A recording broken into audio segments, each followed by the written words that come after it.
Всем привет! В этом видео мы будем распаковывать и осматривать Wi-Fi DNS с датчиком температуры и влажности от компании Sonov. Модель TH10. Покупал я его на Banggood, но оставлю ссылку и на Banggood, и на AliExpress. Данное устройство позволяет подавать питание или отключать различные устройства удаленно. Приходит все в двух, в моем случае помятых, коробках. В одной реле, в другой датчик температуры и влажности SE7021. В коробке с реле приходит некоторое количество макулатуры, из которой мы узнаем, что для работы с реле необходимо установить на смартфон программу EV-Link. Для того, чтобы подключить или отключить провода, откручиваем саморез. Там нас встречают 6 контактов, 3 на вход и 3 на выход. Как вы видите, заземление присутствует. Подключаем по схеме. Фактически реле стоит между контактами N-Input и N-Output. Две другие пары контактов соединены напрямик.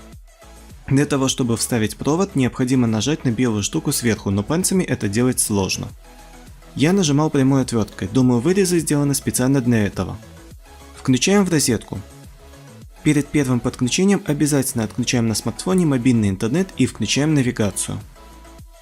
Перед добавлением зажимаем кнопку на устройстве более чем на 5 секунд. В приложении я выбирал Compatible Pairing Mode.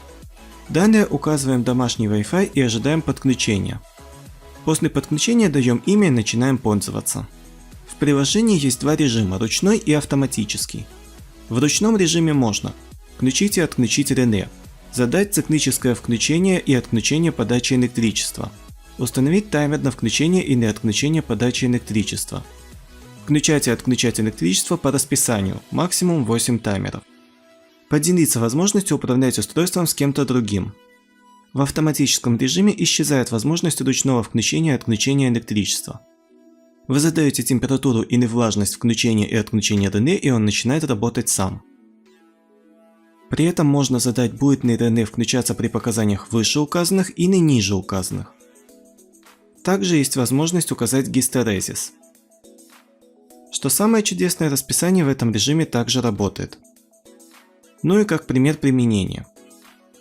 Предположим, у вас под раковиной постоянно влажно. Вы подключаете вентилятор на 220 вольт через это реле и задаете параметры. Если влажность выше 60%, вентилятор включается. Если влажность упала ниже 55%, вентилятор выключается. Ну а чтобы оно ночью не шумело, ставим расписание: в 8 утра включить и в 10 вечера выключить. Сверху показания с датчика температуры и влажности. Сравним показания с Xiaomi MiaoMiaoSi E-Ink, которые мы распаковывали ранее. Результаты почти одинаковые. Данные с датчика обновляются примерно раз в 2 секунды. Справа сверху есть история последних 10 действий с указанием того, кто это делал. Возможность удалить из программы устройства и дополнительные настройки. Там можно сменить имя устройства, включить или отключить уведомления о включении и отключении подачи питания не через приложение, функция, указывающая состояние реле после подачи на устройство энергии, и возможность выключить светодиоды на корпусе. У программы есть свои сценарии, но для них нужно несколько устройств. Также есть страничка с вопросами, связью, настройками и тому подобным. Посмотрим, что устройство внутри. Мозгом является ESP8266.